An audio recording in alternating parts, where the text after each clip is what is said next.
will be time for you to read the instructions and questions, and you will have a chance to check your work. All the recordings will be played once only. The test is in 4 sections.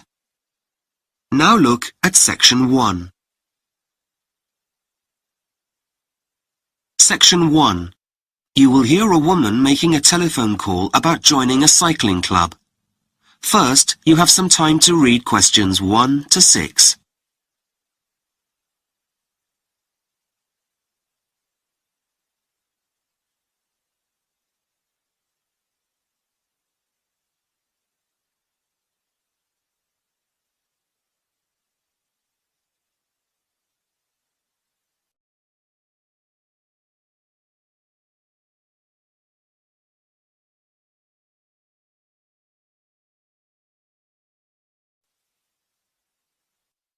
Now we shall begin. You should answer the questions as you listen, because you will not hear the recording a second time. Listen carefully and answer questions 1 to 6. Hi, is that the cycling club? That's right. How can I help you? I'm Beth. I've just moved to the village and have been thinking about getting involved with a cycling group. Hi Beth, I'm James and I'm the club secretary. We're always keen to welcome new members. Have you got much cycling experience? Not really. Does that matter? Not at all. There are lots of cycling opportunities here. For example, some of our members take part in competitions throughout the year, if you're interested in that. Otherwise, we meet each weekend and just go cycling. We take a different route each time, ranging from easy to challenging, so there's something for everyone. Oh, sounds fun. It is. Is there a joining fee? And what's included if there is? There's an annual membership. It isn't much, but it covers things like our newsletter, which we email to members every few weeks, informing them of what's going on. We also have regular meetings here at the community centre. There's a small extra fee for that to cover refreshments, as well as any guest speakers who come along to talk to us about diet, avoiding injury, that kind of thing. Great idea. Helpful for me to know about that kind of thing as an inexperienced cyclist. Oh, and if you do join, we're giving all new members a free repair kit. We used to give a free water bottle for people's bikes, but most bikes come with those now, so... Oh, that's useful. Now, do you meet at the community centre before you go on rides? No, we meet outside the post office in Dudley. Oh, I haven't heard of that. How do you spell it? It's the next village. It's D-O-U-G-L-E-Y.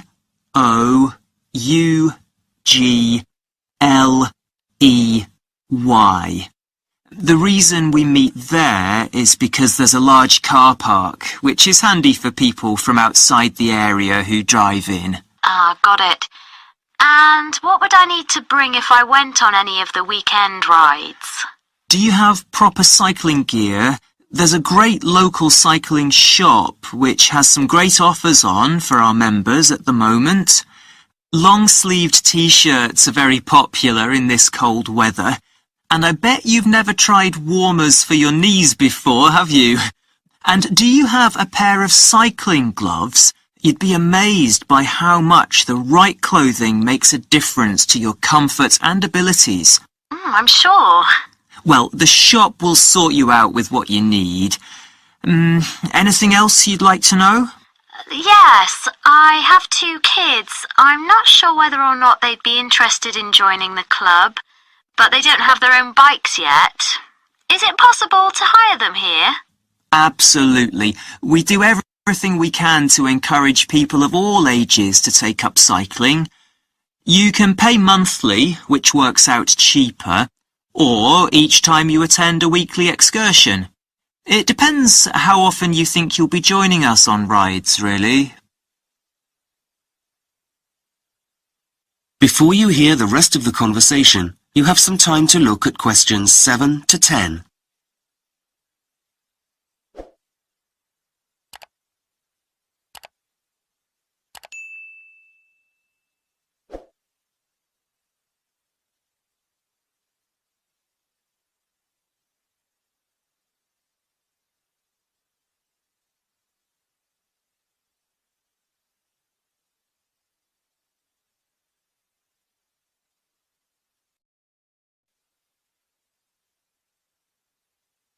Now listen carefully and answer questions 7 to 10.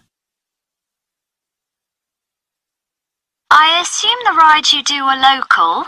Most of them, yes. We do longer trips when the weather's better. We sometimes stay away camping to make the most of it. One of our favourite excursions, most summers, is riding along the river as far as Brownside. That's about 100 kilometres away, though this year we're going to the mountains, which will make a change. At some point in the future, we'll try the Lake District. That's something we've wanted to do for a while. And you hold other kinds of events too, don't you? I heard you do an annual charity event. Is that right? Yes, we do. We raised money for a new classroom at the local school last year through our sponsored bike ride. We have some other fun events too, like a party each year to celebrate the club's birthday. Members are welcome to bring their friends and family along to that. Brilliant. Well, I think that's about everything. Oh, do you have the telephone number for the cycling shop you mentioned? Yes, just a second. Here we are. It's 221337. Great! Oh, one more thing. It was my neighbour who told me about the club and suggested I contact you. But do you have a website where you put information? We do indeed. Go to www.getoutside, that's all one word, .com. Great! Thanks! That is the end of section 1. You now have half a minute to check your answers.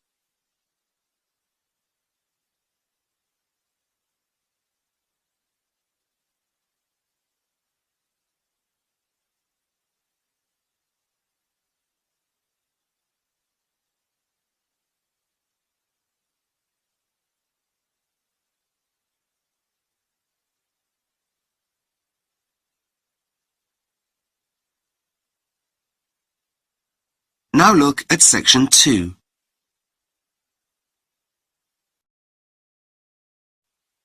Section 2. You will hear a talk on the radio about letter writing.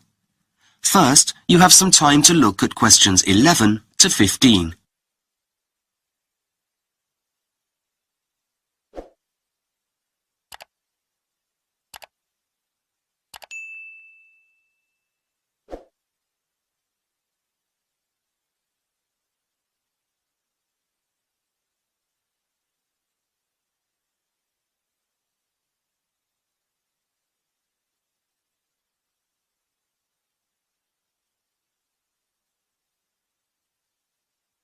Now listen carefully and answer questions 11 to 15.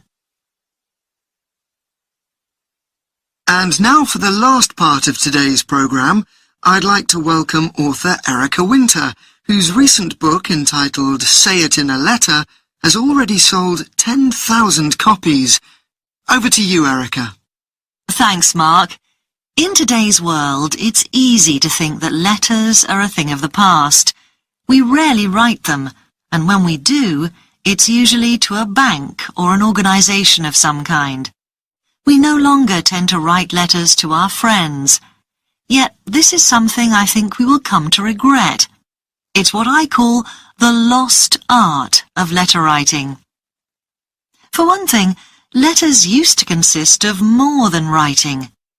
Looking through some of my mother's old letters to me recently, I came across several that also had drawings in them. This wasn't uncommon in the past. Photos took much longer to print than they do now, and so people often drew something to show what they meant.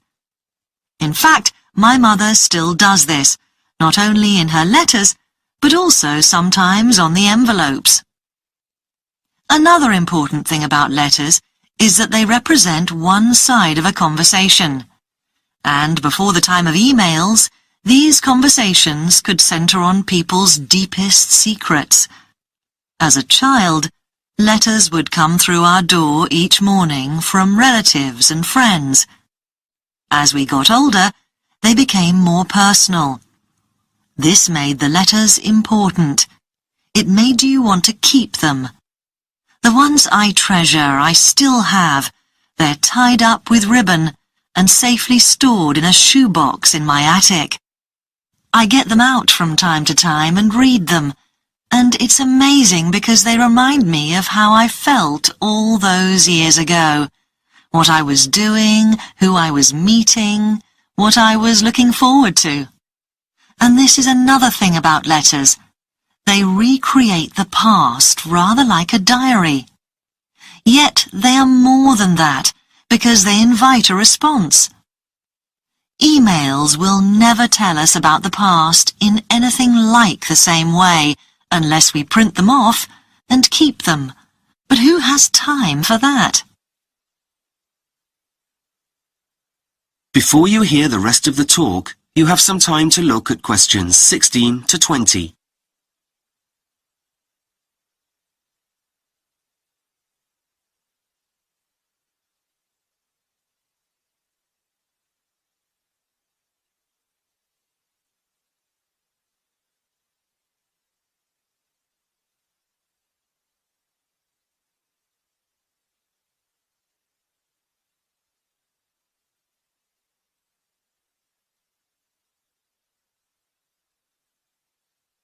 Now listen carefully and answer questions 16 to 20.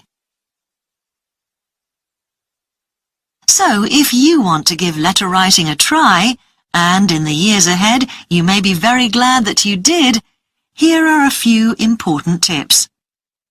First, using a pen and paper is very different from using a keyboard and a screen. We can't easily change what we write with a pen, and so letters show much more of the thought process of the writer. And to get those thought processes going, you really need to make sure that the room you write in is a quiet one. And this means removing all mobiles, computers, tablets, and other distractions. Second, it's much more inspiring to write on decent writing paper using a fountain pen than it is to use an old notepad and a ballpoint pen. So make sure you have the equipment you need. It shows that you've taken the trouble to present your letter in the best possible way. Also, your letter will stand the test of time. Cheap paper quickly falls apart. As I said earlier, a letter is really one side of a conversation, and because of this, you may be asking your recipient, that's the person receiving your letter, to give you some answers to problems that you have. So, in other words, use your letters as a tool. If you're worried about your job, for example, you can consult others about the things that are bothering you, and so get the sort of advice that you need. You need to practice to make this really work for you, though. You need to think carefully about the wording of each question that you ask, so that you get the answers you need. Unlike emails that we tend to write quickly without paying too much attention to wording, letters need patience and thought. And lastly, make sure you know how to begin a letter, where to put your address and the date, for example, and how to finish your letter, depending on your recipient. Should you say best wishes, or yours sincerely, or simply love from? The ending you use must be suitable, or you might offend people. This will be something some listeners may have forgotten, or never had the chance to learn in the first place. That is the end of section 2. You now have half a minute to check your answers.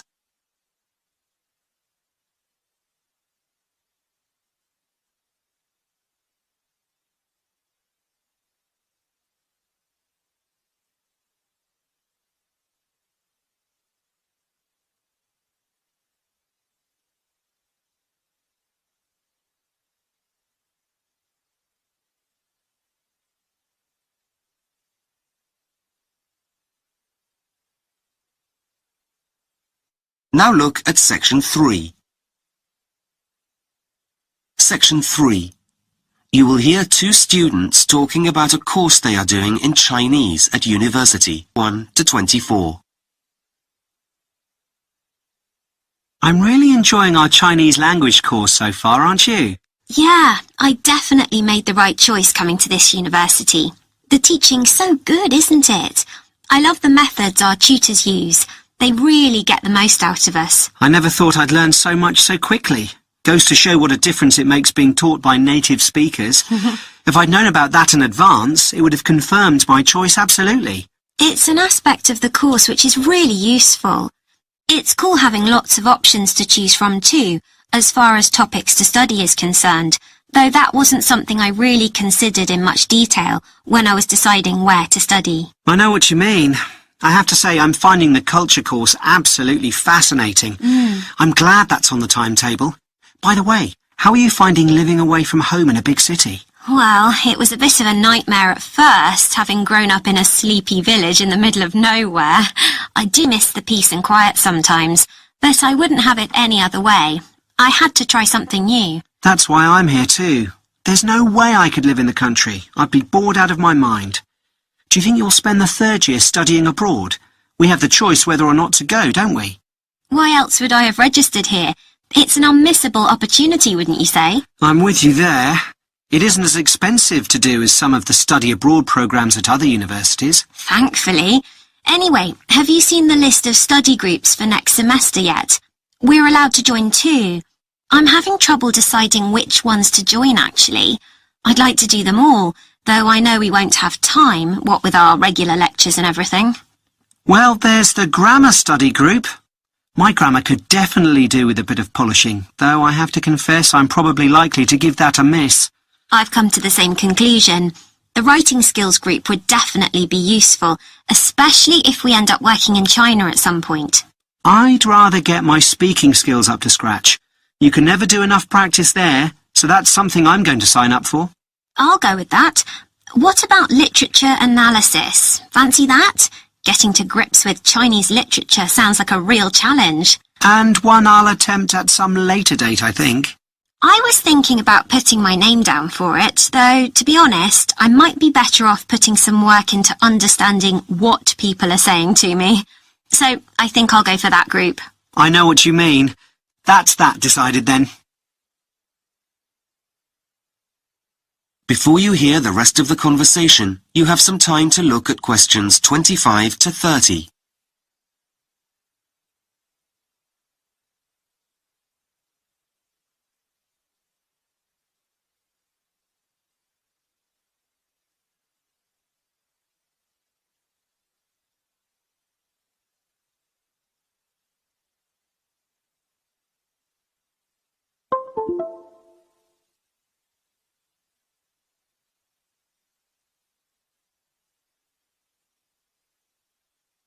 Now listen carefully and answer questions 25 to 30.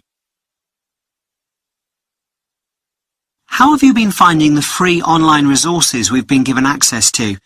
I found 1 or 2 of them useful, but some of them aren't as exciting as I'd expected them to be. Right. I tried the chat room the other day for the first time. You know, where you can make contact with real Chinese speakers and practice your language skills. I was chatting to a really helpful user called May. The connection was pretty poor though, and I gave up in the end.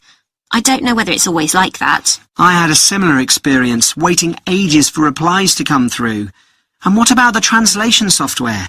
I've never been a great fan of it, but that stuff is really high-tech, isn't it?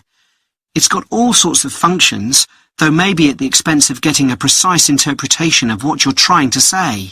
You don't have to wait as long as you do for some translation software to do its stuff, but I think what you said is a universal problem with that kind of thing.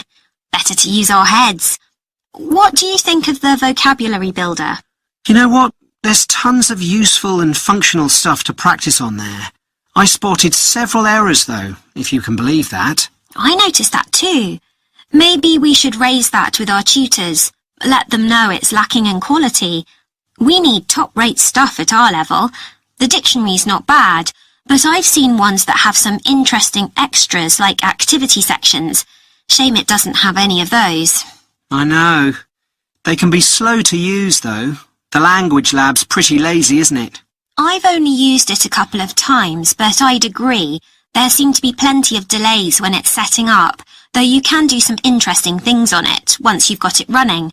Then there's the writing checker, the thing you type into and it tells you what typing errors you've made.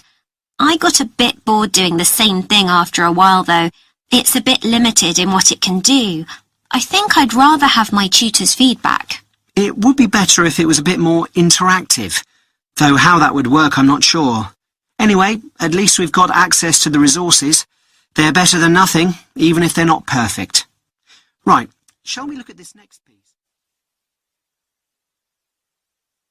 That is the end of section 3. You now have half a minute to check your answers.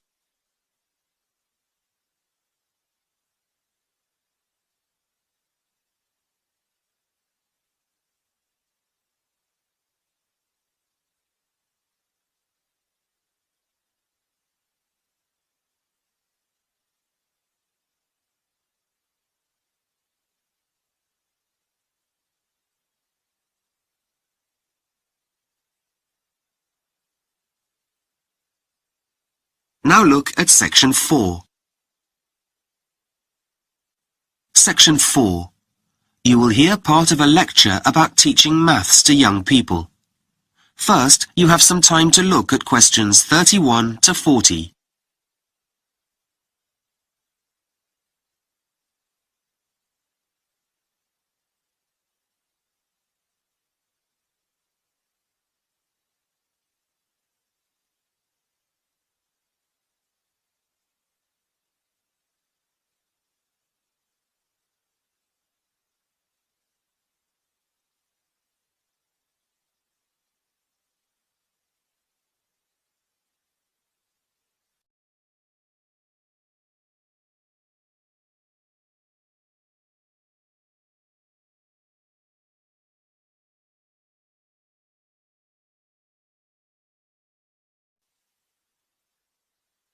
Now listen carefully and answer questions 31 to 40.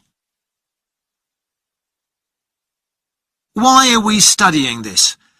That's a question that, as a high school maths teacher, I was asked 1,000 times, and one that you, as trainee maths teachers, will certainly be asked in the future. What is it that makes maths seem so difficult and unapproachable for many students? Getting good at maths is less a matter of brain power than staying power. The difficulty lies in the amount of patience maths requires. And it needs persistence too.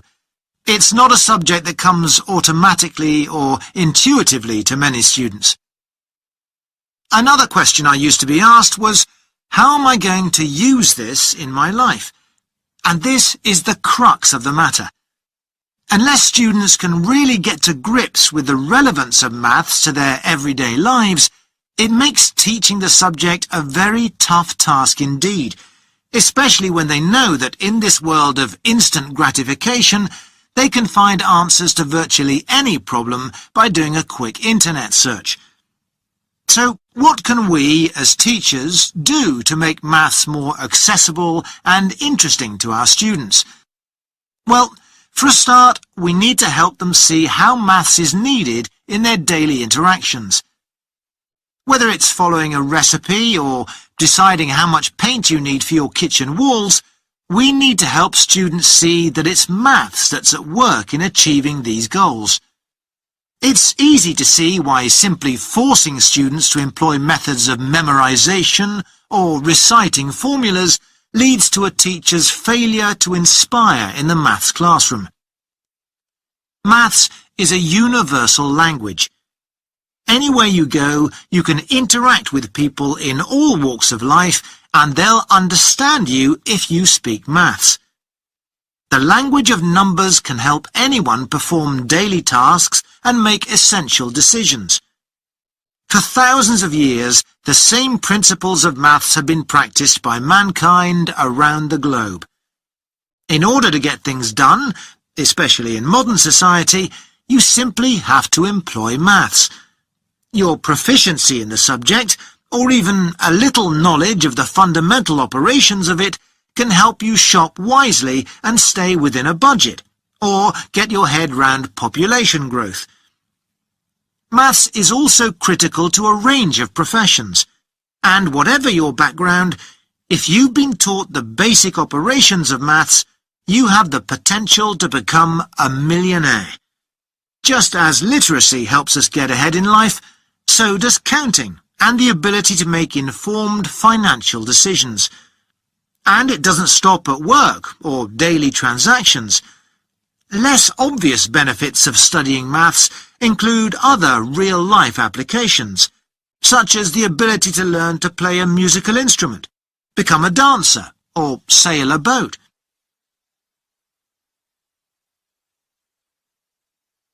So, what is it that we need to be teaching? Yes, it's difficult to see how some mathematical concepts translate to the world outside education. Perhaps you'll never use a particular formula in your job, but by learning the process, you'll have trained your brain to solve problems whilst reinforcing the basics of maths. There are, however, formulas which are more transparently useful. Things like an ability to properly assess risk or statistics. Things which even students should be able to see will equip them for the world beyond education. Maths makes our minds flexible enough to find solutions to complex, real-world problems. Maths is a cumulative discipline. You have to gain an understanding in one area before you can effectively go on to acquire another. From the basic foundation of addition and multiplication to the complexities of quadratic equations, the only way to build a framework of knowledge is to learn step by step. So, how did I answer that question, what is the point of doing this? Until I got my students thinking about how they use maths to download music from the internet and hand over their cash for popcorn at the cinema, nothing I said made any difference. So I asked them to imagine a life with no maths. That would mean no means of marking time with calendars or watches, no money or concepts like measurement.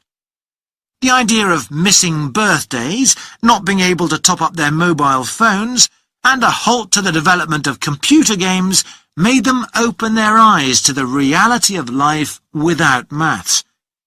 What better way to demonstrate the purpose of maths than to relate it to their own existence? Moving on now to another aspect of maths teaching. That is the end of section 4.